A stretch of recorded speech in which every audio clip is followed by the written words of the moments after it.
Hey y'all, I'm so excited to get started with the first lesson of the semester. Today we're going to be covering exponential functions. Let's get started with exponential growth. You'll be given functions that look like this: y equals 2x. You'll know that it's going to be growing, so it'll show exponential growth if this number is greater than 1. So that's your b. So if b is greater than 1. In contrast, if it is less than 1, then it's going to be decay.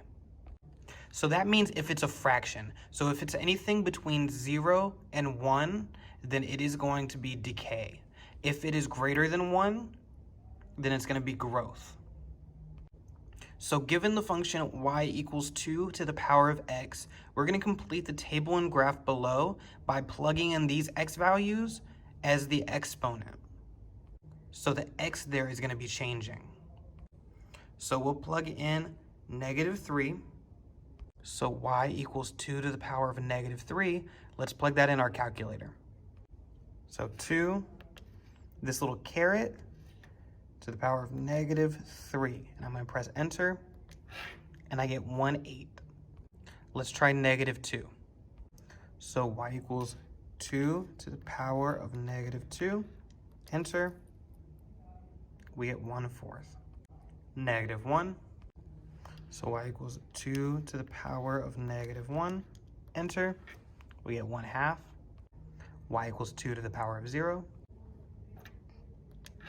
Gives us 1. 2 to the power of 1. Gives us 2.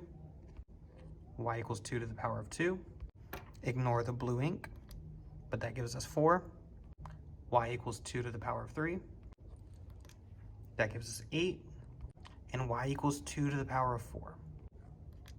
Gives us 16.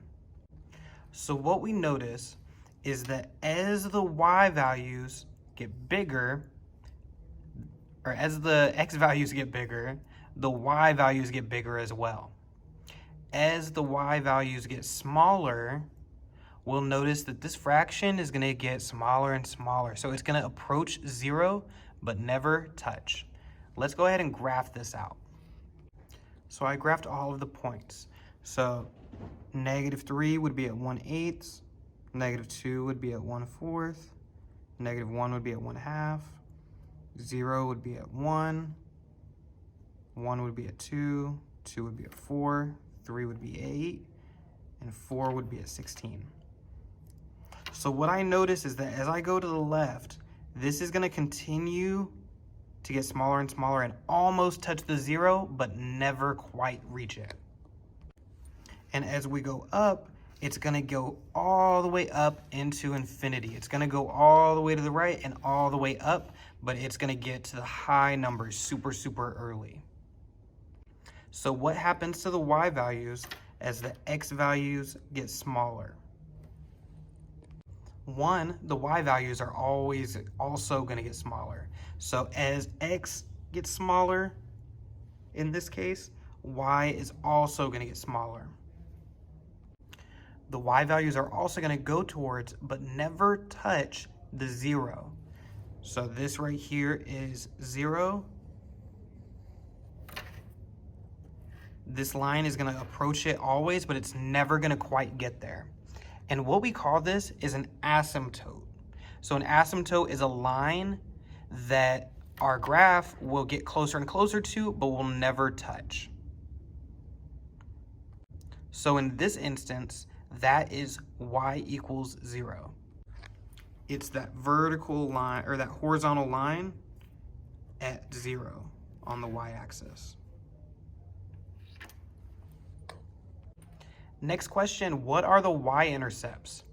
So y-intercepts are where the function crosses the y-axis.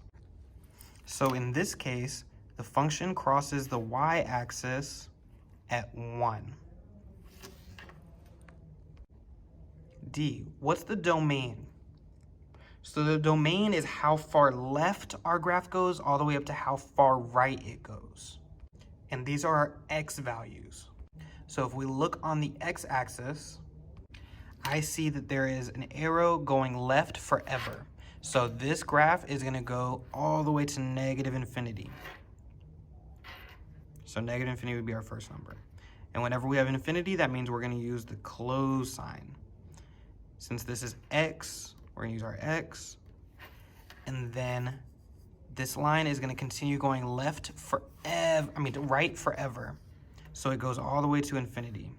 So our domain is going to be negative infinity is less than or equal to x, which is less than or equal to infinity, which is also known as all real numbers. Next, what's the range? These are the y values. So how far down does our graph go? All the way to how far up does it go? Since it's never going to go below 0, that means that the range is going to be all numbers greater than 0. So y is greater than 0.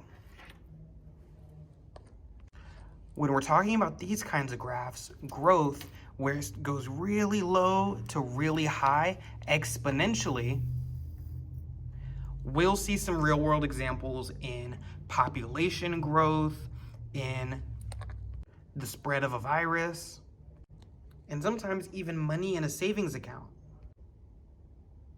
And that is what exponential growth is all about.